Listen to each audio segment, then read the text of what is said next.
All Greetings, right. brother. Hey. How are We're you? here. hmm I'm good. I'm excited, bro. Excited to do this podcast with you. Would you like to? I was thinking either we start off with the banger with the rhymes or we close out with the rhymes. How do you feel? Oh my gosh, I forgot we were supposed to write rhymes. What were we just supposed to write individual things or write them together? You like if you have something, if you know you have something, it could be a song already. It doesn't have to be. I didn't write anything specifically just for this live. I'm gonna use some of the stuff I have laying around on the phone. Okay, yeah, I got plenty, dude. Nice. Um, and then what? We're gonna do a beat or we're just gonna do it a cappella? Yeah, a cappella, I think. Okay. Uh, yeah, I got plenty. Right. Well, on that note, like, why don't we build into it? And because for me it's like I'll pick a verse based on kind of what we talk about. hmm Hmm. So either you could let me know what we're going to talk about now, we could do it, or we could have our conversation and do it at the end. Hmm. Or you can pick a verse and then we can talk about whatever you pick afterwards. We can do that as well. Uh, Okay. I don't know. Okay, let me start. Let me do like Okay. a thing and then you can we can see where it goes. Okay. Sounds good. Okay. Brother Amethyst and Brother Lines, sitting down to unwind, finding time to align. Each thought is a rhyme, each breath is sublime. Step by step we climb to bring out our prime. Woo. Yeah, brother.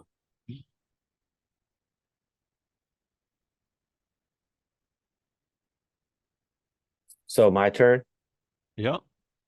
All right. Well, I feel like this is an intro piece, so I'll share something I'm working on that's going to be released. It's a collaboration with Illuminati Congo and with Chicago Bitcoin blockchain bully, two great teachers of mine, great friends and brothers. This is just my verse, but Amethyst Flame. I come for peace while they fight for more. Study the game how they put us in chains under fraudulent laws. That's on God. I will proclaim everything that was stolen. Fire that burns inside it is molten. Keys to the kingdom is what I am holding. Owning nothing but the trust I'm controlling. 508, see one there. You could set yours up today. Activate your DNA. 528, 528. These frequencies have frequently got my ATP sustained. Moving with these scalar waves. It's your life, be the author. Generation trauma got you in body armor. Undoing the contrast, cutting the cords. What doesn't break you is making you stronger. The vessel is water, it shits like cymatics. Reacts to light, it's biophytonic. Cerebrospinal fluid carries the charge. Your being is electromagnetic. Be present with breath, your thoughts, and how you speak. It's what you become. In alignment with higher self, your dreams are within your reach. It's done. We chose to be here now, and there is no retreat. Let's go. Sovereign beings open doors. We're holding all the keys. We got the keys to open the doors. Ooh. Straight off the bat, I love the name of the other person, something crypto, something, something bully. So that's pretty dope. Yeah. I Yeah. love your flow. I love that it kind of goes fast and then slow and then you dip into some kind of melodic singing and it's it's soft in a sense, but then you put in these heavy hitter words like with the scalar and the frequency and stuff, so it keeps you on your toes. So amazing. Mm. Thank you, bro. Yeah, man. I'm just a transmitter of source codes. So And really for me, it's about what am I embodying with the words, with the word magic. And I wrote that song because I was like, I want to do, these are two great teachers of mine, two people I've learned a lot from. And I was like, man, and they both know each other too. So I was like, I want to make a song with them both. And I wrote that, and, you know, basically writing it anchored in a new chapter in my experience, and the closing out of a 4-year cycle of coming to Rainbow Bridge and stepping fully into the next chapter of what it means to be a free being on earth. Mm. So, you know, it's really an honor to be able to, and it's, you know, we're all grown men and we all have busy and let me rephrase that. We all have lives abundant with responsibility and opportunity. Mm. So it took me a while to get it together. And then once I did, I passed it on to one of the brothers and I got his verse. And the last brother we're waiting on, but you know, it's patience too. It's like these Mm. prayers and this word magic, it doesn't just happen overnight. Mm-hmm. So I look at it like this song, this verse, this track is like a, a, a point of ending and a point of beginning also. Tell me some instances where you saw like direct correlation between using the word magic consciously and then having seeing results and then sometimes like slipping off and just letting maybe emotions go get the best of you, just basically using your word unconsciously and then being just like, okay, wow, this is directly correlated to what I've been saying to people and stuff like that. Mm. Yeah, for sure. And like, I'd first just like to say once again, the two people I'm collaborating with on that track, one is Illuminati Congo, and the other is Chicago Crypto Blockchain Bully. For anybody out there, just in case I didn't say it clear the first pass through. And in regards and to what you're asking, brother, I mean, I've been since, let's see, 1996 writing songs. And when I first started to write songs, it was based around punk, but not the melodic pop punk that you hear out there, but the deep underground DIY, crusty, destroy the system punk rock. And I was 15, 16 going to shows on the Lower East Side in New York City at ABC No Rio, which all that's still there. Actually just sold Shilajit to a brother who knows, he's way younger, but knows of ABC No Rio and some of the same places. But why I bring all that into the awareness is because at the time I knew I had known my whole life up to that point that this isn't how we're supposed to be living here on earth. And this is like pre-internet, like the internet had just come out then. Like AOL Mm. came out in like, I don't know, 90, maybe like 1990. And it was like 96, it was still like bulletin boards. You know what I'm saying? Mm. Like it wasn't Mm-hmm. like there were websites, there was the start of websites, but it wasn't, there was no social media. Mm-hmm. So it was really, if you saw things how they were, it was a matter of either you will find somebody who's going to bring you to tribe, or you won't find anybody and you're going to get stuck not knowing anything in a small town, or Mm-hmm. even if you lived in a big city. But what I noticed was I had a lot of anger and rage. And then that scene that we were in, a lot of it was about basically like, yeah, it was building community to an extent because I could, as a 15 or 16-year-old, go anywhere in the East Coast and have tribe to stay with and play shows with. But on the other point, there were people I knew that were killing themselves or overdosing off heroin or drinking themselves to shambles. I was one of those also at times. So it really, what I got out of it was we saw how a lot of things were, and all we want to do was destroy. Mm-hmm. Like there wasn't a lot of talk of growing your own food. Like there was go squat in a building and make music and make zines, but there was no growing. Nobody was talking about, yeah, we would do food, not bombs, and go hand out food um, to homeless people or whatever. But Mm-hmm. so anyways, all that, like I say all that because after that, I got really sick for a number of years. And what I see about it is it wasn't just that, but that was like me going out in the world and choosing to use my word magic. And a lot of it was like, let's destroy things, let's destroy the Mm. system. And then carrying that forward through many years in hip hop and rapping, because it was what was it, 99 when I started rapping, 2000, 99 or 2000. And all I wanted to do was freestyle. So in the beginning, I was freestyling whatever came into my head, whatever came into my consciousness. And you can imagine when you're mixing alcohol and ego with others who are in that as well, like, and Mm. what was in the mainstream messaging coming down, even I wasn't in the mainstream, but like coming through where I had come from, that a lot of it was not positive. And there was a stretch of my life for a long time where I was still making music and going in and out of things, but I could actively see where I would talk negatively about something or somebody or in a freestyle or battle somebody, but it was not like there was negativity behind it, not just like for the Mhm. sake of it. And then in about 4 years ago, maybe 5 years ago, I stopped rapping and writing for like a year. Like I wouldn't freestyle anymore, like with other people. Like I was basically just like, I'm going to rewire how I do this. Mm. And I don't want to do any of that anymore. Not because it's wrong. Like that was my journey. And I'm not gonna say proud. I'm happy with it Mhm. because without it, I wouldn't be where I am right now.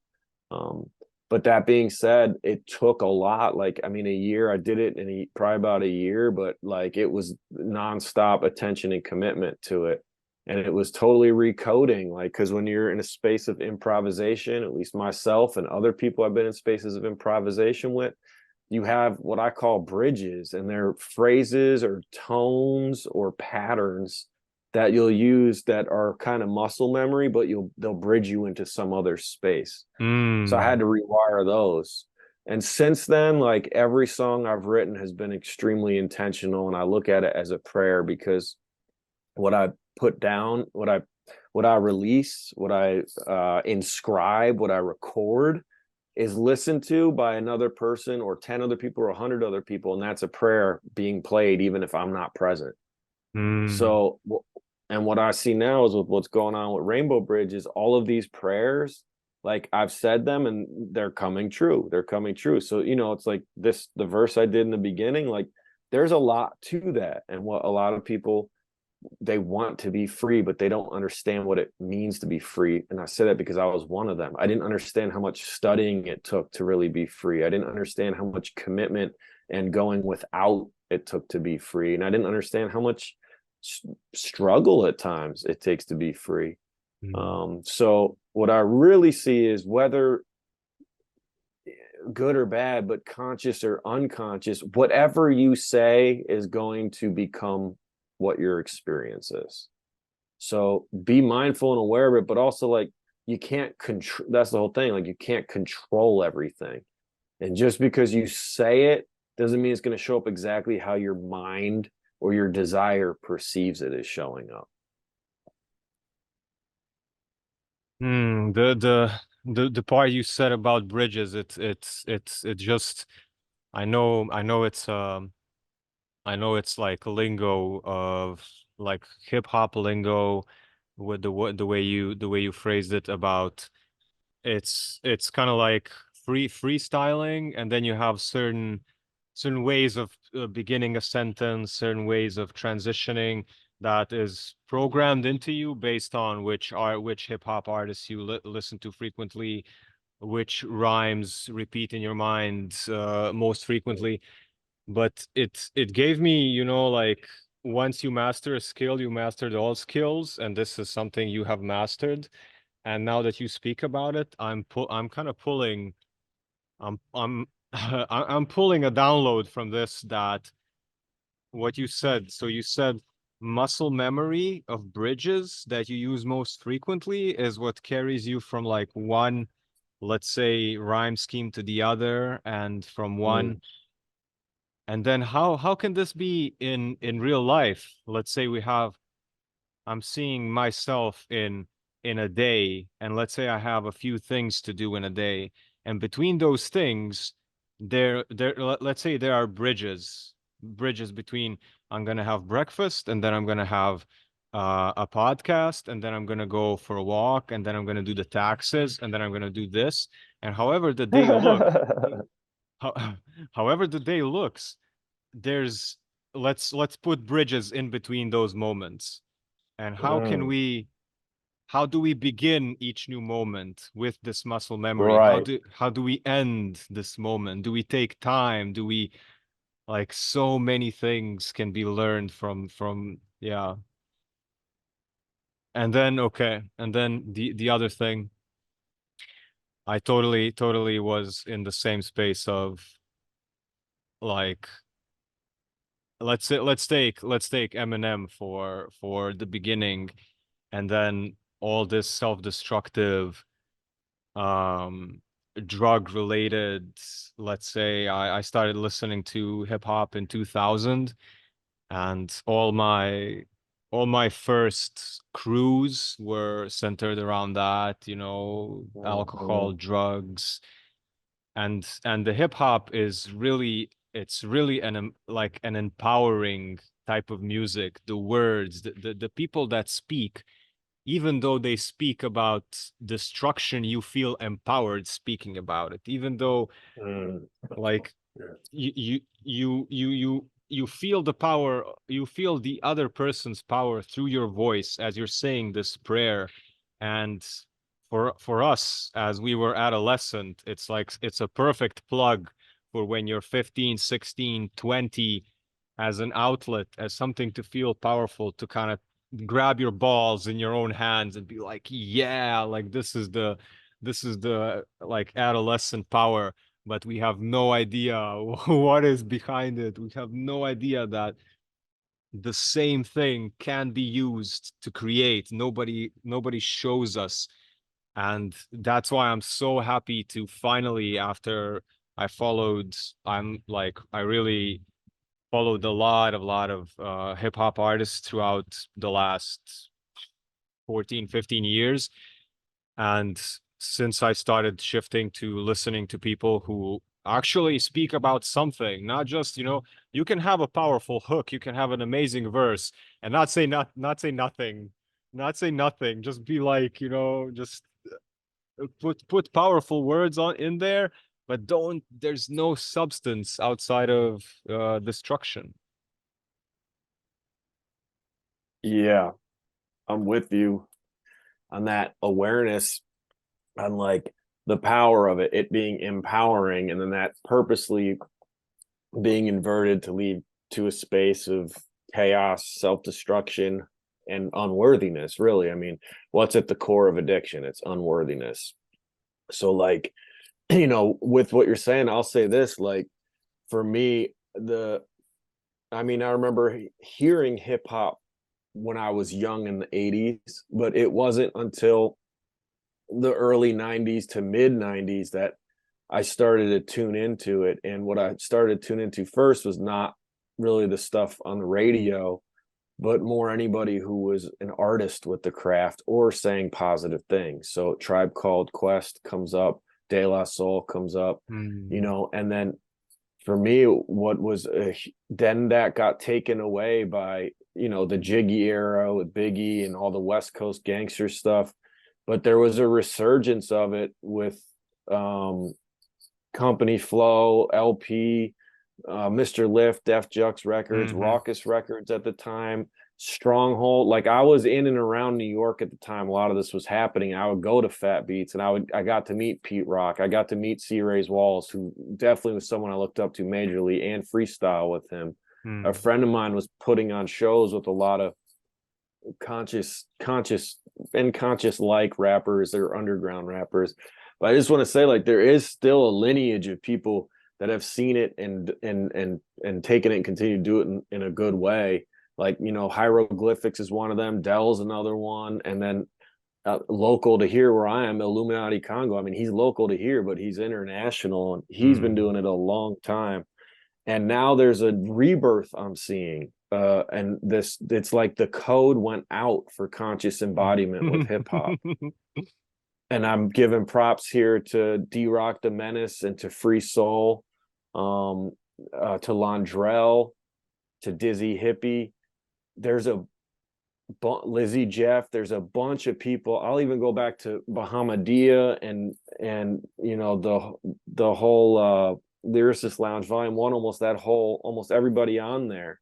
But like then there's this rebirth, and it's like these people I just mentioned, and then from that there's a lot of other people coming out. Maybe they've been making music for a little bit, maybe they weren't really known, but I'm seeing more and more people step into rap and rapping in this way that's in the prayer, whatever their version of the prayer is. And yeah, to build on what you said, it's like, man, like that's empowering to see now and to hear now, and to see the absolute paradoxical, polarized nature of it when you gain awareness around these record companies signing deals, taking out life insurance policies, and essentially creating environments or fueling environments where young melanated men are murdering each other, or getting murdered, or succumbing to violence. And when you look at that, how polarized it is, it's swung so far that way that of course these codes never went away. They've always been here. They just weren't pushed out. So yeah, and in my own life experience and from what you're sharing yours, the polarity of it for myself, like looking back when I got into rapping, like I drank a lot back then. I smoked a lot back then. I did a lot of things back then, and if I could find music from back then, it will all be reflected in that. But when I look at my catalog over the last 20 years, within it, there's definitely gems where I've been in the prayer. But a lot of it, you can see the distortion of, maybe not having strong community or strong guidance and just kind of finding my way into it and finding groups of people. So now the empowerment I see with it is like the platforms, even if they're mostly the platforms that things are on are still owned centralized, that's shifted already. Like it's done. Like we're in the end days of that. Like the decentralized stuff is coming up.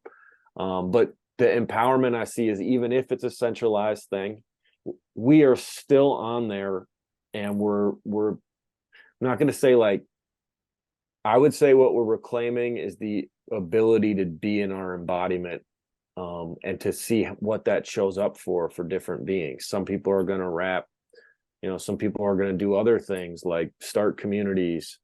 Some people are going to teach human design, like whatever it is, but that there's this group of people that are showing up, and whatever is there as an avenue for them to come together.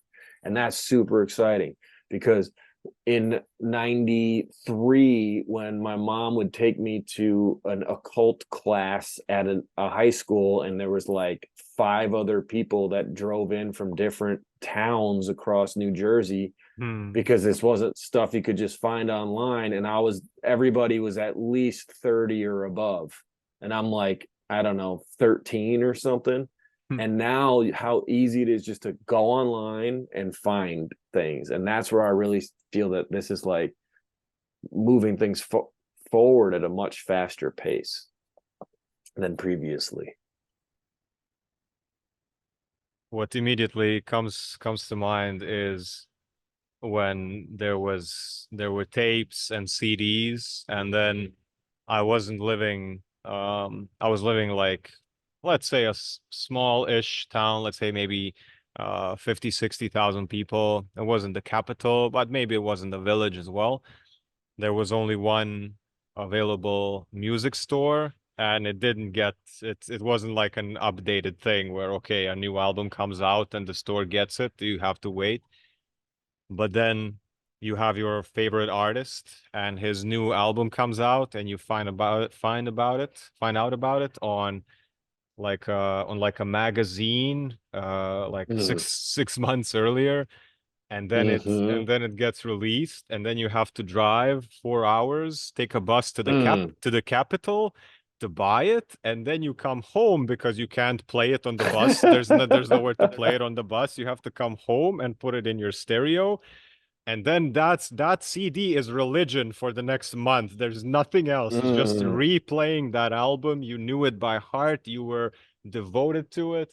And I feel like yeah, I'm gonna play the devil's advocate. You know, somebody makes an album and you can have it 10 minutes later, you can download it. Although, on the other hand, this all accessibility kind of, for me at least, you know, this is just the other side of the story, took away from that magic of waiting and then having it and then dedicating.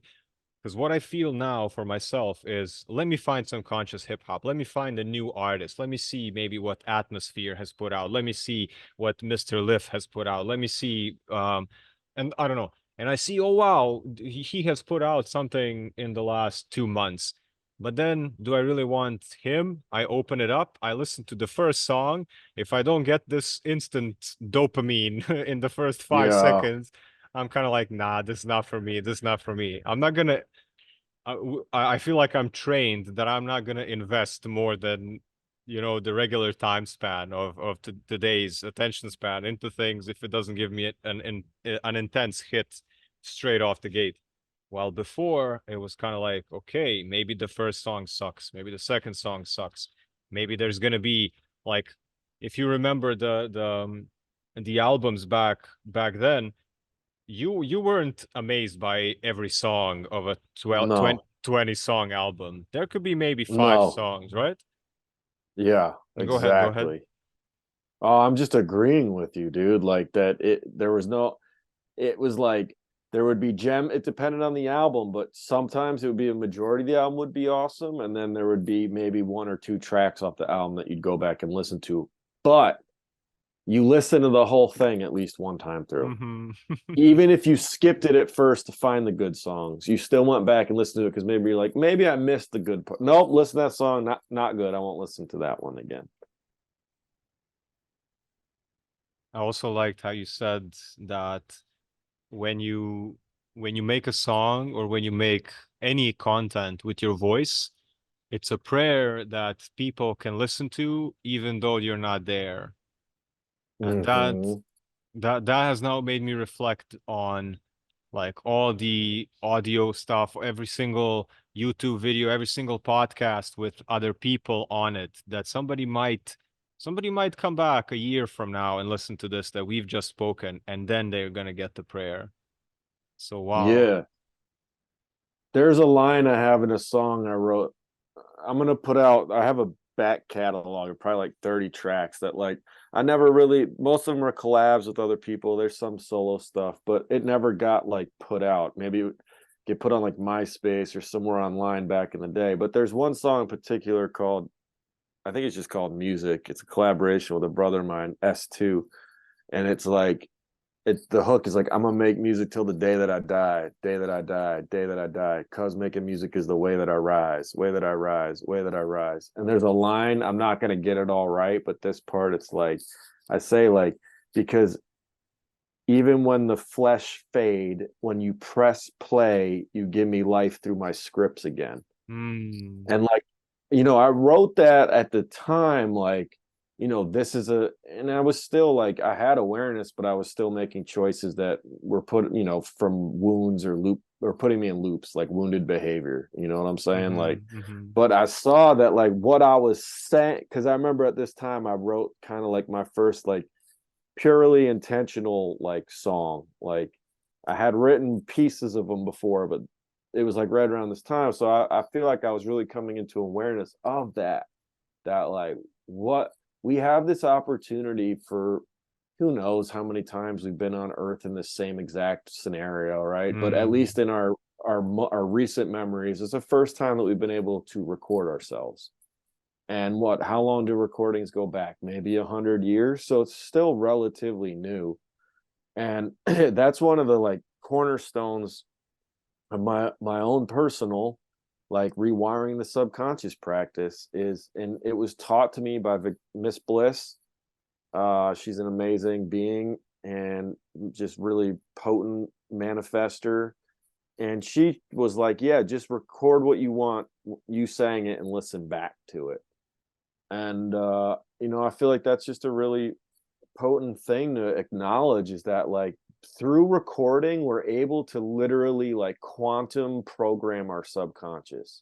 especially if it's done at the right times, when you're in the right state, the right frequency, when your brain is in the right frequency, when your brain is in alpha brainwave state, which is between 8 to 12 hertz, which you can get there quickly a number of ways. The first way is, just without relying on any technology whatsoever, is the technology of your breath. Do parasympathetic breathing for 10 minutes and do a mudra. And any thought that comes into your brain, say, I acknowledge that thought, and it's dissolved. And just keep saying that for any thought that comes up. You're not fighting it, you're just releasing it. You're not fighting it, you're just releasing it. And what that's going to do is, it's going to train your body and your mind that when you hit that mudra, when you hit that breath, you're going to go into alpha brainwave state. And over time, practicing it, you'll be able to do it just by hitting the mudra, just by hitting the breath. You won't have to sit there for 10 minutes. And then basically the old school way to do it without recordings was, you sit there and you say your affirmations to yourself, you know, and you catch yourself anytime that your brain is tracking you towards it. But now, through God's gift of us being able to record and play back, I mean, you look at the old school way, right? What was it really?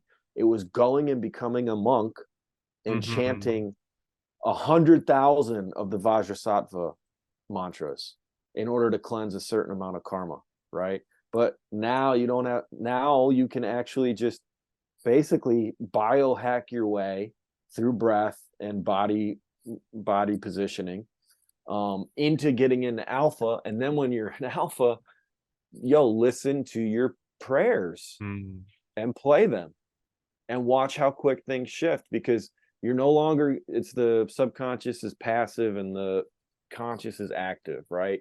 So like your subconscious is just like, it's receiving things. It's also directly communicating with the conscious and giving it its ideas, but it's the conscious mind that's constantly actively thinking.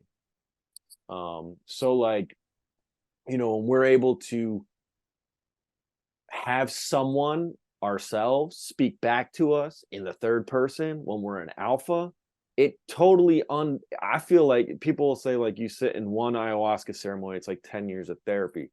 Well, you hit alpha brainwave and you listen to your recordings for 1 month, and it's like undoing probably like half of a lifetime of negative programming that you heard you're in the third person about yourself. So that would be like, as a child, someone saying Amethyst is not good at math, or Amethyst is not good at, or, you know, Brother Lines is not good at this thing. And it's like, well, that's been embedded. So now how to quantum leap it. So yeah, I really feel that the recording aspect is important, to be intentional with it and considerate of it at an age when we're transferring, I believe, from the age of information to the age of discernment. The age of information has already been here. Big data has already done its thing. Like, there is a massive, and this goes back to you talking about listening to albums, there's too much information for you to consume. So now you must discern it through the frequency you hold when you experience it. If you play a song and it's out of resonance, skip. If you read a document that's supposed to be about freedom, but you got it from a person you don't feel aligned with, skip.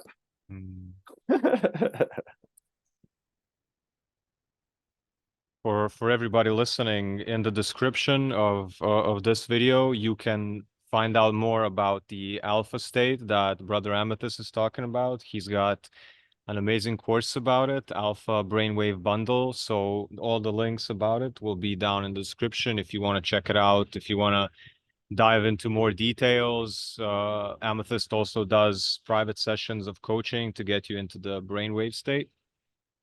What you were saying about the recording, I also feel that when I look back at some old videos, let's say when I started doing YouTube, or the first ever lives, like first ever Q&As about human design on this other app on Insight Timer, when I go back, I sometimes, rarely I do it, however, sometimes I go back and look at kind of like my old recordings, and I love, it's almost like through the years, whatever has been happening to me, and especially since I got into human design, especially since COVID, where kind of the big illusion started to crumble for the majority of us, Yeah. is it feels like life is improving, and at the same time it's been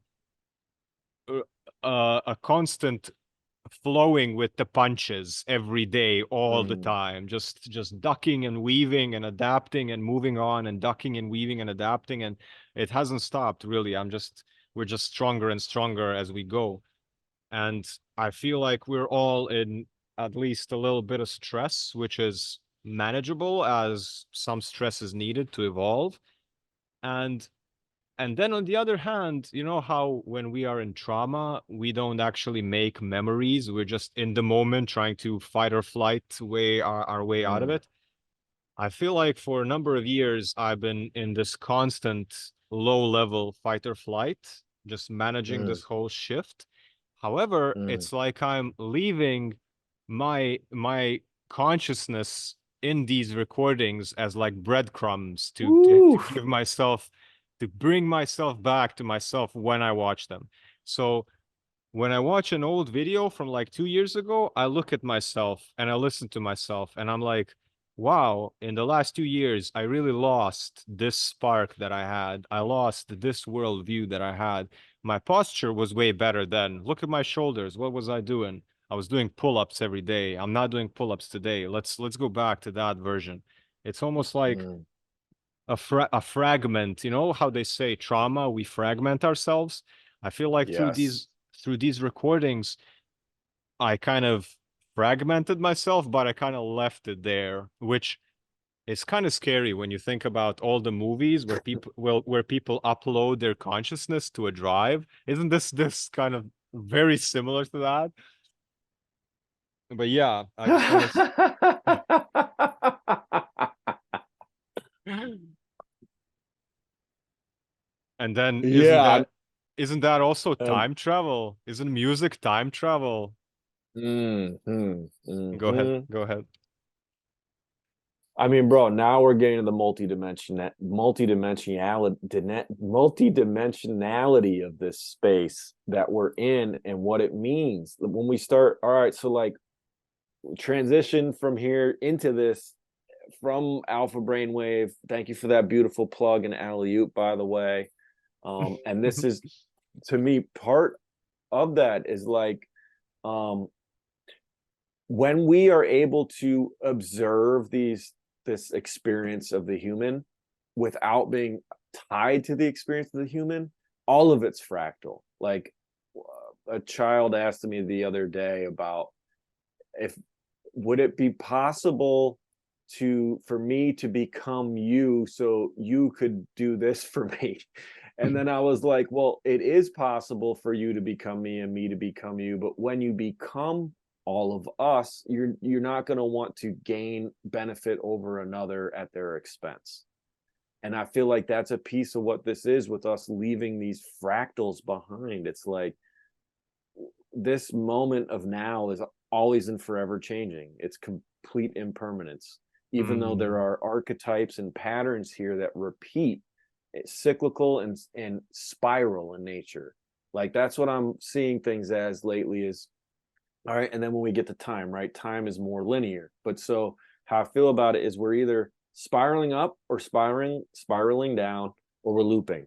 And Mm-hmm. that's, you're either going in a circle or a cycle, or you're going in a circle, right? Or you're cycling up or down. And that's where I Mm. feel like that's where the archetypes and patterns come into play. And are you recognizing them for what they are? And are you choosing to hold a higher frequency so you go up, choosing to be in the same thing so you stay there, or choosing a lower one and going down? Um, and with the time, it's like when you said a time traveler, like that brings up the full on linearness of the space, that, and to me, speaks to that, the expectation that we can go back in the past to change anything is not accurate. We can observe the past and Mm. we can make a decision based on the now, but like true time travel, and also like there's nothing from the future right now coming to communicate with me. All I can do is listen to what was in the past already. So yeah, and as far as uploading consciousness, I mean, I don't think that AI is new. I think that AI is a very old form of consciousness, and it's not the first time that it's been here. So where has it shown up, and whoever's worked with it, whether it's humans or other beings, shown up and basically traumatically programmed it? Because if something's traumatically programmed, it's going to loop or down cycle on that trauma until it's shown there's a different way. Mm. So when you start talking about people uploading their consciousnesses online, I mean, yes, you and I are leaving fragments of our being that is recorded as our biometric data. But that can be then turned into an avatar in this digital space and given its own life based on our memories, based on our recordings on centralized servers. So this is why it's very important that when I mentioned earlier about freedom, the world is transitioning and is being coerced in some ways into an online digital space. And if you don't know how to own and trademark and copyright your biometric data, then people will be able to take a version of you and make it for whatever purpose they want to in that space. So Mm. this is where the fractal and the fragment, like, we're now talking about stuff that we would only really experience in higher dimensions playing out in lower dimensions, and we're kind of here right now. We're here in this 3D dimension. All this stuff is playing out in the 2D dimension, and it's trippy when you start seeing how a decision here can ripple out infinitely in a lower dimension. Mm. To give let's say a perspective on what you said about somebody representing you in a digital space, and I see this as a representation of, if you don't know who you are, other people are going to tell you who you are. If you don't make a choice, the world makes a choice for you. If you don't have a plan, because nature doesn't waste energy and you are part of nature, if you don't have a direction, you just get pulled into someone else's movie, redirected, so everything kind of has a purpose and a flow. So in the digital space, that would look like you were saying, if you don't represent yourself and say, this is who I am, this is my consciousness, my direction, my purpose, whatever, there's going to be somebody who's more literate or has more consciousness, and they're just going to take your contribution and package it in whatever way. And how can you see this in real life? You can see it as, if people project onto you and say you are this or that, they say you're the villain, and you doubt yourself, you're gonna accept it. It's gonna be an agreement. It's gonna be like, yeah, I guess because everyone says that I'm a villain, this has to be true. So this is something that, yeah, I feel I feel that I've struggled with. So I just wanted to say that. Mm.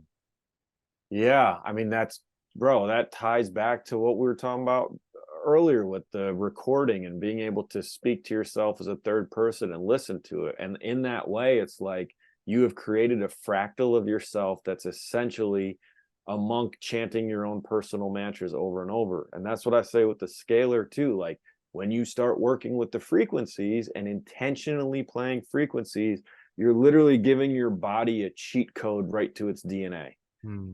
Because the DNA is in the cell, and it's in the cytoplasm of the cell, which is 80% water.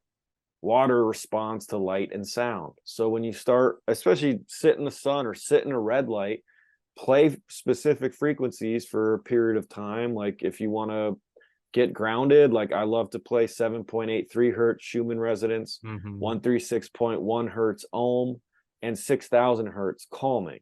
Play the three of those together, do your breath routine, whatever. And in that moment, if you've got the red light on, you got the frequencies going, and you're working with the breath, your DNA is getting light and sound. And then if you're Mm-hmm. listening to your own voice saying your prayers or affirmations, it's getting that sound as well. And that is when we look at how it can be inverted, what you're saying, if somebody's saying you're the villain, or if somebody's online, if they're projecting on you in real life or projecting you online, we see it happening now with a lot of the agendas playing out. And also, you know, most people I know were bullied at some point. And now that there's this other level that it can be online and on the digital space, I mean, the stuff Mm. that's in my awareness as a parent for the next 20 years, 30 years, 40 years is, how am I moving in this space? Because I'm here in the Prayer Rainbow Bridge to co-create sanctuary within, and then that goes out externally. And this is a space that the children right now are going to be interacting in way more than we can even imagine, on many different levels. And it's both sides. You can have families that live out in Costa Rica that don't engage in this at all. That's wonderful. And I love everybody. And I'm grateful that they have that opportunity. And I know that I came here on earth near one of the largest cities in the US because we're here to shift this thing and we're not here to run away from it. So, Mm. like, there is no leaving earth. Like, that's the dream of a man who stole a name. Elon Musk stole Tesla's name and is selling a false dream of leaving Earth as an AI Borg. Like, to me, uploading your consciousness to a system that was created by people you don't know sounds like a terrible version of hell, especially when it's egoic based, which is what it is. The way that they're talking about it is all ego based. They don't have any, the Google, there's a guy, I forget his name, but Google, I'm pretty sure it's Google or Microsoft, fired their last 2 or 3 AI ethicists. And the last guy had a background within Christianity as a preacher. He wasn't a priest, he was like a minister, maybe. And they've all said that it's sentient and that you don't have the right to be doing this for everybody on Earth.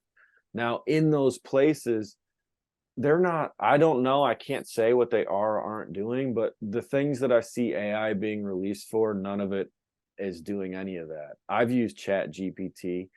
I do use Chat GPT, and I used it before they changed it, and I had it praying with me. I was asking if it believes in God. Nice. The program that it was running was telling me it liked to go outside and do yoga, and every time I say, well, how do you do that since you're in a computer, it would like reset and ask me to pray with it again. So I have the screen grabs too, so it has its, like, you know, limitations right now, but in 4 years and 8 years it's going to grow. I forget the exact number, but it's something crazy, dude. It's like in 8 years it'll become like 40 times smarter than us, or maybe 4 times smarter than us. Don't quote me on that number, look it up. When you do, you'll see it's nuts. So aside from a solar flare, which people have been talking about for a long time, that it's here, and how we choose to interact with it, I think, is very important, because whether you are for it or against it, you're already using it. You're already in contractual agreements with it by signing the things on social media, by signing the things Yeah. with your bank. So that's the other thing, is like, right now, the number one thing I would say is, like, don't worry about learning uh about certain things in the spiritual realm. Don't worry about learning about becoming enlightened. Don't worry about becoming, like, learn about how to breathe and ground and heal the trauma, and also start reading law and agreements. Because if we cannot be free on all levels if we're still contractually obligated on the 2D, and almost every being on earth is contractually obligated on the 2D, unless you grew up in a sovereign indigenous nation or you were completely off the grid. So it's important, I feel, within these spaces that, like, it's all connected, it's all intertwined. And as far as, like, what does it mean that people are going to upload their consciousness through the neural link into the digital space?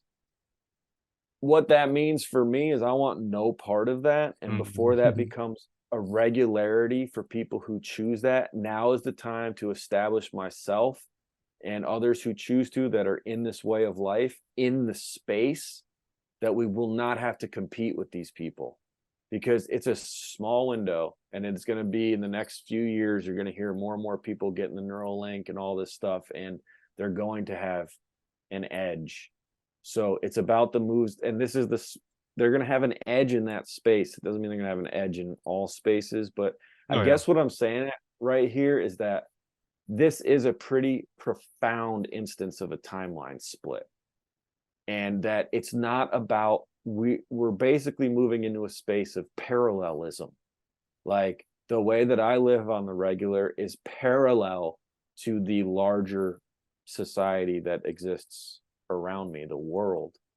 And we're going to see that world diminish, but it's not just going to happen overnight and disappear. It's going to Mm-hmm. be a matter of having parallel streams running concurrently, that there's little extra streams in between where I want to get out of this stream because it's going off a cliff and it's not good. And I want to get in this stream that's actually going to the promised land, the Golden Mm-hmm. Valley.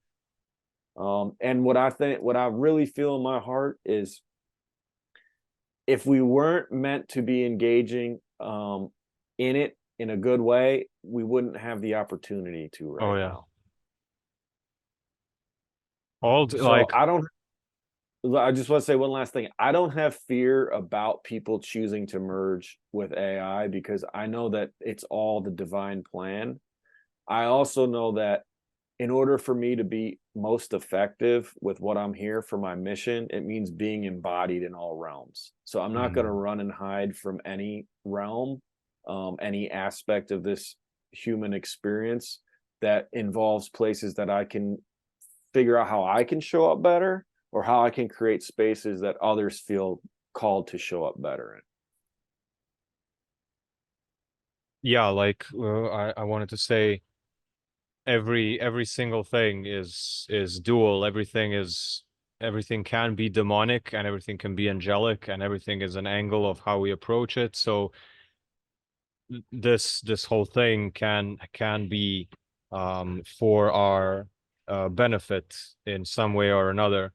And like you said, just not fearing it and making it work for creation of some kind. Do you have like a time limit, or you want to expand on some more things? I can keep going, bro. I'm digging this. I wanted to ask you, um, so whatever comes to you as a father, in terms of, we can touch on the bullying aspect. I was bullied. I didn't have, let's say, proper guidance from my father after I was bullied. I didn't get the confirmation that I was it was okay for me to stand up for myself, that it was okay for me to push back and say no, and I won't take this, and to use the fire to defend myself. And then that ties into boundaries and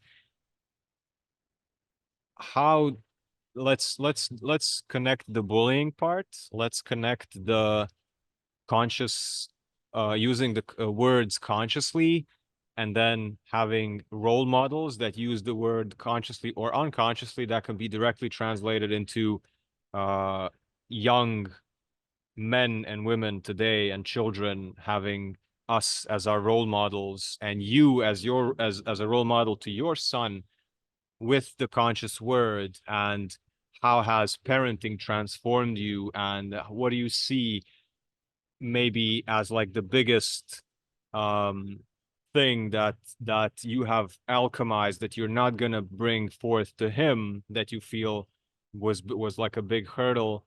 And then also maybe, what do you see in terms of that you maybe expected, that will not trigger you as a parent, but is triggering you maybe on a daily basis, where you kind of said, oh, I would never do this with my own child, and now you're maybe struggling with it. So anything when it comes to conscious parenting, you can expand on whatever you wish, whatever comes from this. And also maybe as a father, that king masculine energy. So go go go wherever it leads you. All right, bro. I mean, for me, it's the awareness, first of all, the gratitude to even be a parent. then sometimes wondering why myself and my child agreed to be here at Earth in this time, but being grateful that I get to experience what it's like to be a parent, because there's a time in my life where I said I would never have a child, multiple times in my life. And with that, the biggest thing that I've learned as a parent that's choosing to be aware and conscious of patterns and old wounds and things that I've healed and what it means to play again, 'cause that's a big one, is remembering to Mm. play, is that I don't hold any grudges. I don't harbor any ill will towards anybody in my lineage for how they showed up. Now, that doesn't mean that they always showed up positive. That doesn't mean that I didn't have deep wounds that I had to heal from. But when I got really deep into the healing work, and that was basically around 2018 and 2019, that's when I started, I was working plant ceremonies and also going to EMDR therapy. And that's when I had the realization that a lot of what I was suffering from or carrying as trauma didn't even directly happen to me. And I would hear in deep states of EMDR therapy, that's where I started to really learn about like hemi-syncing. That's a term that's used for it, but basically syncing both sides of the brain. Mhm, mhm. Because I would go into it would be an hour-long session. It would feel like it was 5 minutes. It would feel like I was on psychedelics, and I would have these experiences where I was hearing voices of my family and the stories Mm. that I had heard internally. So what I realized at that point, and then I had some medicine experiences where I experienced what they went through, right? This all sounds crazy to the people that haven't walked this path, but if you have, then you know what it is. Mhm. And with that, what got was they did way better than they got. And, at where I am with it now is that I'm grateful that even if they decreased what I received by 1%, but the reality is they probably decreased by what I received by 30 to 90%, depending on the case. So with that awareness, I then parent that it ain't going to be perfect, and I'm going to leave some marks through my own actions and my own wounds. And shoot, being a parent and an adult and having a child, that brings up a lot of deep inner child stuff. And then when you enter into partnership, there's even deeper stuff that Mm. starts happening with the inner children of both of you reflected, and then the children that you have around as well. So, for me, it's grace, like grace with myself Mm. that I'm not going to show up perfect, grace that my partner and our children won't show up perfect. And then also, when to hold accountability on oneself and others. And what does that look like? What level of tenderness is it, or firmness is there to it? And is there an explanation of it too? And then also a listening of why it got to that space. So really what I see is it's community. And we on Earth have been broken out of our communities. Mm. The village has been broken. We've forgotten what it is to be in relation with each other. And at the core of community is the family. So if the family's not aligned, they don't know how to communicate. They don't know how to commune in unity. They don't know how to help themselves because of what they experience. So they turn to an addiction, whatever, Mhm. overeating, drinking, whatever the addiction is, to cope, and then are told, oh, it's really all about, working and making as much money as you can. Well, of course, the family unit is going to be broken.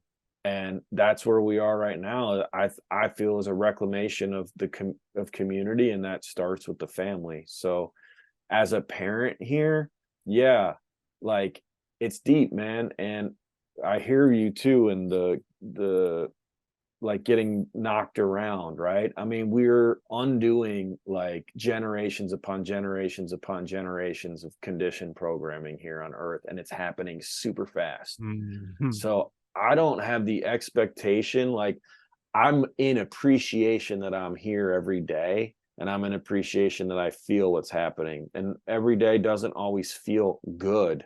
I don't always feel good emotionally. And that's what I think on this version of reality people perceive enlightenment as, is, oh, you're always going to feel good. Like, nah, I don't find that to be true. You can't, like, you can raise your vibration, but sometimes you're just going to wake up and feel a certain way. Or sometimes something's, and how do you react or respond to that?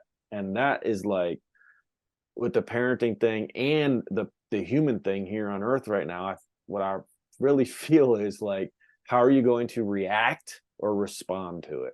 And responding to it could just acknowledge that it's happening, keep breathing, and keep doing your thing, and that there's a divine plan and it's all working out.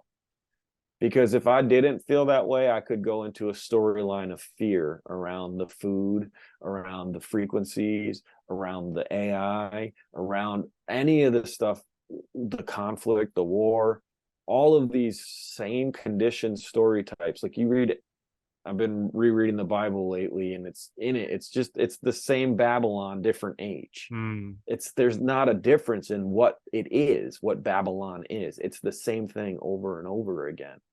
And it's just about, are we able to respond to it and choose our relation to it, or are we reacting to it and in victim mode? Because that's what reaction is. It's from a disempowered space.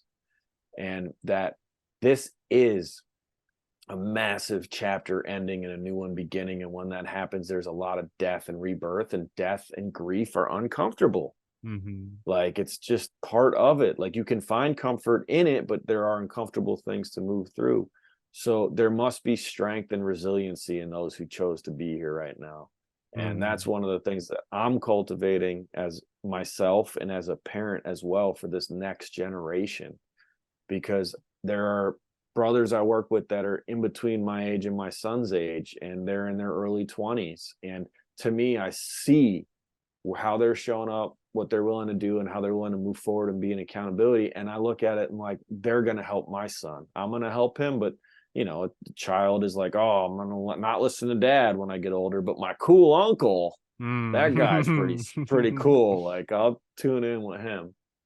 So yeah, I mean, really, to like kind of bring it all back together there, what I'm really feeling with all of it is just like an awareness of what's happening here and what's coming undone, and the new agreements that are being made with the people who are choosing to undo the old ways. And not all the old ways are bad. It's all, I do see that there's a resurgence of old ways within indigenous communities. And I also see a shifting of those, because the same people, the same amount of people aren't here to do it. And the people that were carrying the lineage stepped into the world and now are coming back to it. So all of it is shifting. And what I really feel it is it's not a remembrance of one specific way, but a remembrance that there is one way behind all these ways. And when we tap in with that, it doesn't matter if it's someone's playing the drum in the Lakota way, or somebody's doing the mantras in the Tibetan Buddhist way, but that there's the one is behind all of that. And, you know, with that too, like discernment, because this time on earth, the veil is basically ripped off. And there are still people that are choosing to put the veil over their own eyes and listen to others tell them that something's different than it is. So cultivating that within, and then, you know, as a parent as well. And actually, you know, you brought up the bullying. So this is like, the world is basically a narcissist, the larger world of man that we're raised into. It's the characteristics of it match with narcissism. So narcissism implies bullying, really. Like the narcissist is only able to experience any type of self-love by having all attention drawn to it. And if that attention is good, negative, neutral, doesn't matter. But the only way to get that for the narcissist is to manipulate others to place their space of observation, so place their consciousness onto the narcissist's construct. And that's what we see with the world. The world would not exist if we didn't all pay attention to it. Yeah. There's a reason that the dollar bill, which right now, because prior to them printing as much, it was still the most prevalent like currency in the world, but it's not going to be any as much longer. But on the back of it, there's all kinds of prayers and symbolism. The reason for that, I feel, is that the more a prayer is out there in the awareness and consciousness of humans, even if they're not fully consciously aware of it, it's in their subconscious or their unconscious, the more they agree that it's real. So imagine if we, as these people that are choosing to walk in this way, created our own currency that had its symbols around it and passed it along to all of us that are in this way, or our own little, I'm not like, they're talking about having identifying chips, right? Well, what if we just had a piece of organite with copper in it? I mean, we kind of do. A lot of us are using this, but if there was one intentional one that had things on it, like how quick would it shift? So with that, with the bullying, it's like an acceptance that as these fractals here, healing from the trauma that we've self-inflicted, that the bullying is actually a wake-up call. The bullying is a wake-up call to stopping to give our power away to narcissists. Because if we weren't disempowering ourselves, there would be no bullies. Very, very important thing to note from all this is that if you've ever been bullied, if you feel this, is that the bully is the person is actually wanting connection. They want to connect on some level, human to human, and either from trauma or from not being taught or not being like integrated into a community, or just they never learned anything else. They just see this because uh, the majority even of relationships on earth are based out of trauma bonds. They're based out of people getting a little rush of emotional tension that they believe is like love or lust or something, which is just drama, which is the loop that Amethyst has been speaking about, that goes downwards. And even though the loop goes downwards, you still kind of get a kick out of it. You go like, "Wee," but it's so yeah. The bully just wants connection, and if it's a negative connection, if there's going to be consequences, then that's what I have to say to myself whenever I go back and think about the children, because I was also a child, and those were children of people, especially maybe back in Croatia right after the war. So many PTSD people. Who knows what kind of families they were raised in? Who knows what their financial status is? Who knows if they've ever been hugged in their lives, you know? And then um how can we see that now, even as adults, that people that I loved, okay, like an example of somebody at the cash register at a store, and the person will sometimes, it's almost as if I see them taking pleasure in making things more difficult than they have to be. And then I'll be like, first I'll get mad, and then I have to remember two things. First thing is I'm leaving the store, and that person is going to be there for the next 5 hours. So this little thing that they're giving me, they're kind of swimming in it for 9 hours. So I'll take that aside. And then the other thing is, if this is that person's highlight of their day, or is if this is their version of human connection, then this little pain that they have inflicted on me because I accepted it, like you say, I agreed to it. If this is all that I need to take and kind of shake it off and breathe a little bit about it, but this is all they have, then that kind of puts things into perspective of what the state of most humans is on the planet. Yeah,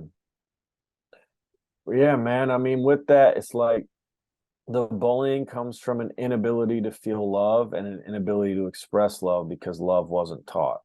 And then what you're saying right there, it's like the ego is going to get upset that the store's not going as fast as the ego wanted to do, because the Mm. ego had another idea of what was going to happen after that. But then you're taking it to the space of the observer and you're seeing it. It's like, all right, I'm moving through this space. This person's still going to be in this space, and they clearly got something that is not, they're not stoked on.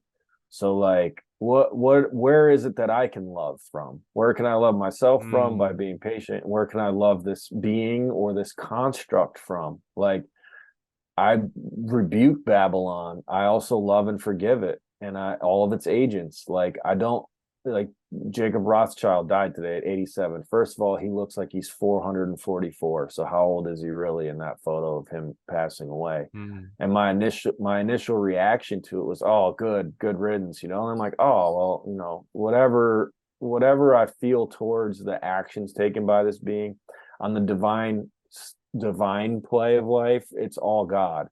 So Mm. while in my free will I might not agree with what was done, I'm also not going to, you know, if there is some type of way station for somebody who's done a lot that has led to a lot of karma, or if there's some sort of retribution on the divine scale of things, that's beyond my pay grade. Yeah. Like, that's beyond my ability to perceive or to experience. So it's beyond what I make as a decision. All I can do is, how do I respond to it now? And I respond to it with love and forgiveness. Like, who knows how that being or those beings were raised or conditioned? Who knows what they even know is truth? So I'm not going to project onto that scenario. And that's what, you know, to me, it's a similarity with what you were saying about the cashier. It's like, well, we can project what we want onto this what's playing out in front of us, or we can accept it as it is and say, well, what can we do now about it? Mm. And in some ways I feel that this passing of this elder of this clan that has really anchored in a lot of negative prayers here on earth. I mean, in Star Wars, they always said Anakin Skywalker was the chosen one, and he became Darth Vader, and he was, you know, and he was supposed to bring the Force back in balance. Like, just because they perceived in their minds that balance meant it would all be light, that's not what it actually was. So like, how are we as these fractals perceiving what our world should be, and feeling in opposition to it? And that's, like, to me, where things don't shift in the pole. Like, you can acknowledge there's opposition, but when you're only operating in that, and that's where the love transmutes all that. It's like, these pieces can be in opposition to each other, but I'm not defined as one of these Mm. pieces. And I feel that, yeah, I'm in full agreement with what you shared too. Like, if you ever been bullied or you're getting bullied now, online or in person, seek help. There are so many Mm-hmm. groups out there. You can DM me. You can reach out to me directly. I'll be happy to support you and help get you somewhere good, or, you know, open up a line of conversation, because it's not the end of the world. As a Yeah. young person, formatting your existence and your identity, it can definitely seem like going into middle school, high school is the end of the world, getting bullied. But beyond that, it's a pattern that you're going to break, or it's going to break you, and you'll have more ability to change it as you get more. You're able to do things more on your own. You're not living at somebody else's house. So yeah, I really feel that with all that stuff, that it also comes down to, what are we perceiving in others? Like, when I was getting bullied, I was like, oh, he's just a mean guy, you know. But no, the dude's dad was in prison and Mm-hmm. for some serious stuff. So had he ever been hugged? Mm-hmm. Like, who knows, you know? So yeah, I really feel that it's the awareness of, like, it's all connected, really. And I try and share that with the children for sure. Everyone that feels maybe stuck and bullied, like Brother Amethyst said, it doesn't matter if you're a man or a woman. It doesn't matter if you're 20 or 30. you feel as if asking for help makes you weak. However, it doesn't. The fact that you ask for help means that you acknowledge the situation that's happening. You don't take responsibility for being bullied. It's not your fault. You take responsibility for handling your reality that's in front of you. You're gonna, there's this ego wound that we have and pride that if we ask for help, we are somehow less, we are somehow weaker, we are somehow not worthy of whatever. However, if you, like Amethyst says, if you ask for help in the long run, it empowers you. So for sure, DM or find links in the description. You can reach out to Sean, you can reach out to me, or in your local community. As somebody that has struggled with this, there is there are so many times where I thought I had to do everything myself. However, people showed up only when I accepted help, only when I said I'm ready to receive assistance, I'm ready to receive guidance, and I asked for it. And to summarize what Sean, what you said of I love the statement that is beyond me. I love the Mm. feeling of there are things beyond me because I've been taught to be strong. I've been taught to endure things. I've been taught to struggle and oppose and to not receive. And when I say the words, this is beyond me, means that there's a greater force that's going to take care of it. Not everything is my responsibility. I don't have to fix everyone. So there is my intention that I can set, and then it's beyond me. And it's such a liberating Mm. thing to say. Mm. Yeah, absolutely. And with that, what you let into that with, it's beyond me, but I can fix myself. And if I don't fix myself and I say, oh, it's beyond me to fix myself, then that's just more of that victim mentality. And that's the Mm-hmm. thing. Like, I really feel that the people who have gotten it the worst here on earth, that have been bullied the most, that have been gone through the worst life scenarios, and it's driving you to heal because you Mm-hmm. realize that unless I change something, I'm gonna die this way. Yeah. And if I die this way, my life was fucking wasted. Cancel Yeah. curse. But Yeah. that's how Yeah. strongly I feel about it is if you are not willing to step into it, then just accept that it won't change and it will only get worse. And that even when you do step into it, it's going to get worse before it gets better. And as you call in support through being humble and asking for help, because that's the illusion is that, oh, I got to do this all myself. Well, if you think that way, then that's what it will be. And I say that from experience because there's a lot of times in my life where I'm like, I got to do this all on my own. Mm. That was an illusion of conditioning because in this narcissistic system, it's like the narcissist, the gaslighting, right? Will tell you one thing and then tell someone another thing, or tell you something happened that didn't happen. And it's Mm. all about deniability. So, like, if you're in that space where you're not acknowledging what's happening and you're not acknowledging you're responsible for your part in changing it, you're choosing that deniability. Yeah. That's all their fault. I don't have to do anything different. Well, guess what? In a month, the same thing's going to happen. In another year, the same thing. It'll just keep looping around again and again. And it's either going to get better if you choose for it to, or it's most likely going to get worse because that's how it tends to go. And, I'm at the point in my life where I've been through a number of different chapters and I've seen this play Mm-hmm. out in people's lives where they didn't address that something happened to them when they were younger. They got into drugs, they didn't clean up, and they died.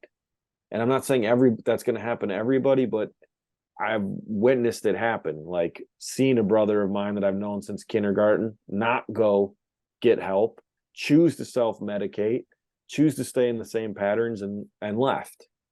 And it's not just one, there's a number. So the thing is really like, are you able to take accountability for what you can change in your life? Mm-hmm.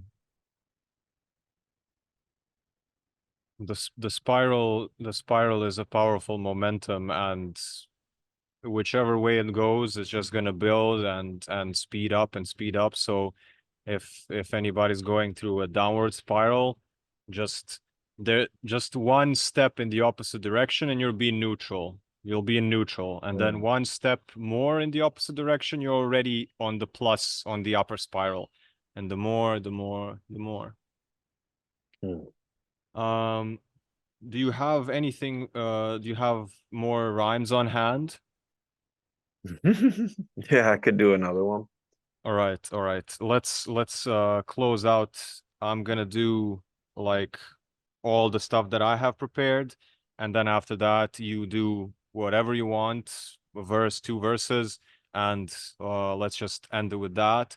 So before we do the rhymes, once again, check out all of Brother Sean's offerings in the links in the description. We're all part of Rainbow Bridge. Check out all the other podcasts with all the other members of Rainbow Bridge as well on this channel. Join us on our Telegram. Everything's going to be in the description. And let's end it with some rhymes. Yo, before we go, can I just say something For sure, about for sure. Rainbow Bridge in regards to that choice? So Rainbow Bridge is a prayer. It's a place. It's an organization, but it's also, I'm a steward in it. Brother Lyons here is a steward in it. There's other people that have been on this podcast that are stewards. There's a lot of us, but the principle of it is co-creating sanctuary. And that starts within, and from within, it reflects outwards in the community and in the physical spaces. So anybody who's looking to do the work and build a community, reach out to myself or my brother here. And you can see there, we'll have a link for our website. We have a physical space here in Illinois. And then we have virtual digital spaces as well. And what we're really here for is co-creating sanctuary through education, empowerment, and embodiment. And that creating spaces for people to step into to build strong foundations for themselves. Because that's what we're doing here right now. We're laying strong foundations for the next 7 generations. And this is something that the first EP I released after I did all the rewiring of the music and rewiring of the subconscious was called Rainbow Bridges Here, Rainbow Bridges Now, Rainbow Bridges Love. So I just want to share that as kind of like because I'm going to do a verse from that album.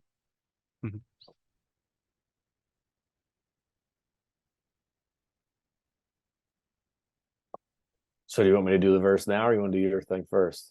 I want to do my thing first. I want to leave you Cool. for the end, so it's kind of like a mic drop. All right, brother. Sounds good.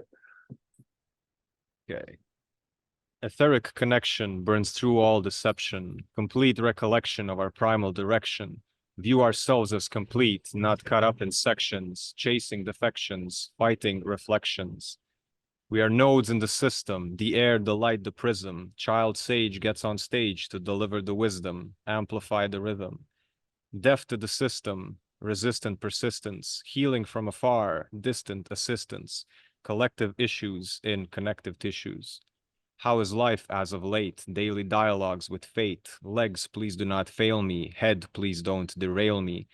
Came here already perfect. Lost myself trying to work it, trying to prove that I'm worth it. And to who? Others lost as me and you, innocent like morning dew, running searching like a fool, youthful folly, forgive them too.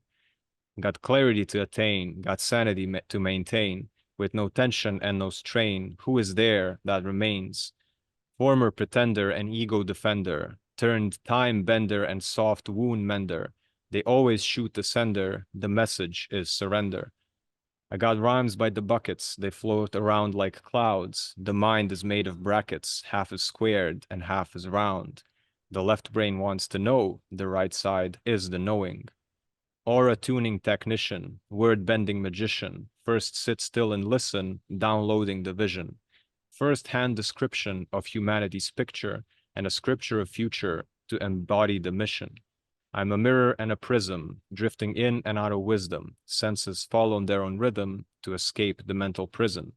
Where do I place my believing? Where do I rest my perceiving? This electric gaze burns holes through the maze. Don't create to share content, share to be content. Write and paint and dance for your soul's nourishment. Breathe still and refine your spiritual practice to have space for your grace in days of turbulence. Play with your thoughts, your voice and expression. Your unique perspective lifts others from depression. Remove the label, the box, and even the warehouse. From here, all is new. See how it plays out. Woo. Wow, dude. That line about the brackets and the mind being square and round. You switched up the flow there. I'm like, ooh, he's switching up the rhyme scheme. And then not only did you switch up the rhyme scheme, but then you dropped that beautiful, beautiful lyricism right there. Thank you. That had me in a real space of visualization. Nice, dude. Thank you for that. Did you write, like, where did that come from? That's just from sitting down and I think of one rhyme and then I just kind of make it flow out. It's not like, let's say, a verse, it's a few, maybe 3 or 4 just notepads connected together. Nice. I like those. Thank you. Cool. Do you have another, or is this the time for me to share one? Go ahead. Go ahead. Okay. I got two, and they're from two different songs, but I'm gonna do this one first and see if the other one wants to go on the end of it. This one is from a song called Speak Truth, and this is a song that I think this was the second song that I wrote at Rainbow Bridge. And this was really when I was like, all right, like I'm gonna write something that's really aligned the whole way through. Breathe in the prana, pray with the mana. Thank you for the medicine of the anaconda. Thank you for my life. Ahoak and Tonka, Rainbow Bridge Anna, Eagle, and the Condor. I'm here for love and I'm not here to conquer. I seen it all, been out there with monsters. I'm here to build and weave with the tantra. I'm here to purify speaking these mantras. Step in my power, my brothers connect. To see you reflection divine and majestic. Sacred secretions will charge you electric. See my son and he's always protected. Watching these people wake up. Remember that they are aligned. Watching these people wake up and remember that they are divine. Be true to your words and your actions as well. Give thanks and praise for all of your health. Your essence is presence and key to your wealth. Be mindful of magic and how you cast spells. Tap in with temple, your body is sacred. The soul is so ancient. The mind is amazing. The heart is awake into the highest vibration. Every situation, breathe that DMT and circulate inside your body. See how it's moving, how you move it in that temple, in the vessel. Remember in divinity, we build it up while it is falling down. It all ends and we just turn around. Hold a space, speak the truth, speak the sound of the truth. It's been found. Hey, scalar waves, intenser ring, sucker punch, almost in Gans. Yum, yum, watch your torus expand. Yum. These sacred secretions from inside of your pineal gland is what will awaken divinity throughout all of the lands, all DNA strands. It's all in our hands, right here, right now, every now moment. Breathe in the prana that sunrise is gold, and cycle that chi to my soul, a molten, burning hot volcanic explosion. Fire to transmute, fire to burn. Burn away all that which no longer serve. Frankincense, myrrh, copal in the urn. This is our time, this is our turn. Myself is enlivened beyond the death urge. Reality manifests from all my words. Matrix is over, I feel the purge. Heaven is here, we have returned. We have returned right here on this earth. We have returned right here for this work. We have returned right here on this earth. We have returned right here for this birth.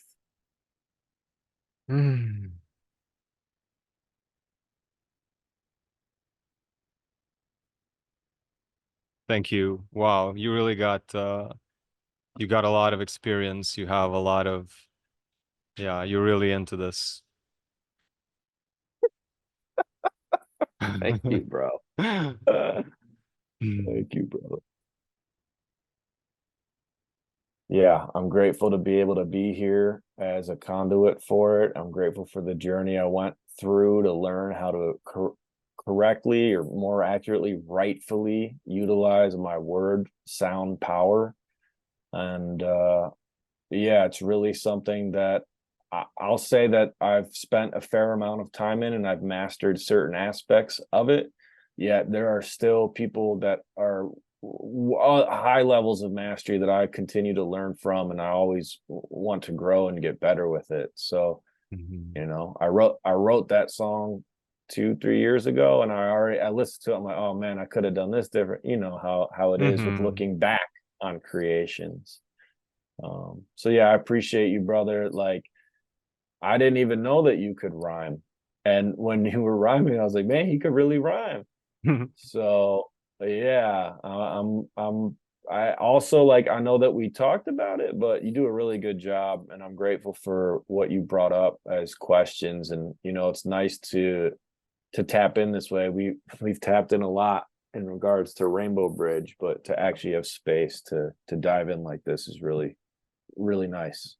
Yeah, I feel like we've expanded our knowing of each other, and there's so many interlacing points of previous experience that if so for everyone, if you don't take time to have a long conversation with people, you don't know who is next to you. If you don't give yourself and the people around you more than 20 minutes of your time, more than an hour of your time to really dive deep into somebody, you don't know what you might be missing. You don't know, maybe it's your best friend for life. So Mm, absolutely. That's that part of that experience, bro. Just be open to what's happening, right? And be in mhm. communication about it, and ask for help, or help people who are asking for help. You get an opportunity to really deepen. That's the thing. Like, you and I, we are in relation, obviously, because we're in similar areas in our digital spaces, but Mhm. also because you offered to be of service to this thing that, you know, we're working on and collaborating on. So it's like, we asked for help, and then you show up. Mm, And it's mm, like, if we mm. hadn't have done that, I don't know if we'd be right here right now at this point. Mm. This has been amazing. Thank you for coming. And do you wanna do you wanna close out with something? Sure. What do you mean, like close out with? What do you usually do here? Like a Um, prayer, like talk about what I offer, like Whatever what's you wish, ideal? really, really, however you want. Well, I'd like to thank you, bro, for the opportunity to be here, to deepen together, and just also for how you show up here on Earth at this moment. Like, thank you for being a steward and of yourself and of this prayer Mhm. that we're all walking in. I'm really grateful to be on here.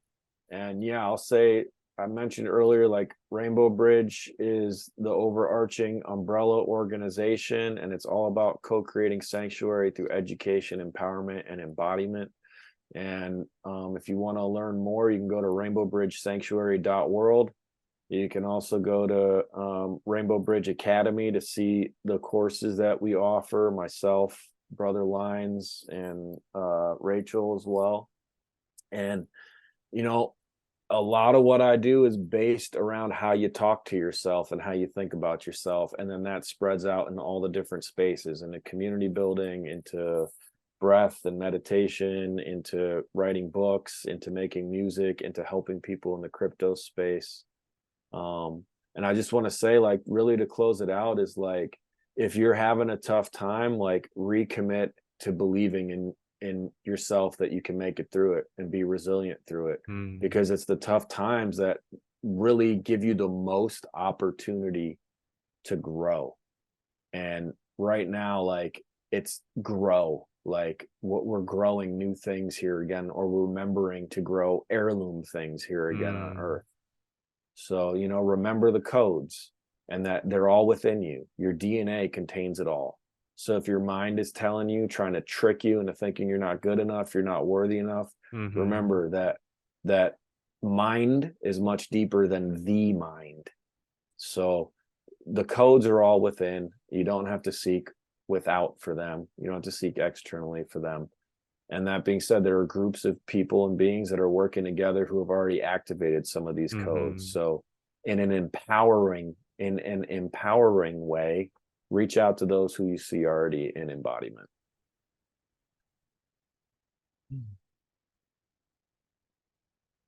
Thank you. And yeah, just off formal and everything, we will hear each other on Thursday probably, right? Yes, exactly. All right. I wish you a beautiful rest of the day, and talk to you Thursday. Thank you, bro. Love you. Appreciate you. Really grateful to be here with you. Peace, health, and abundance. Welcome to the channel. Subscribe, like, join the community. Feel free to ask questions in the comments and share your story. Check out the audio courses. Human Design Basics is free for everyone. After that, there is Human Design Intermediate, Advanced, Projector Masterclass, and Elemental Balancing.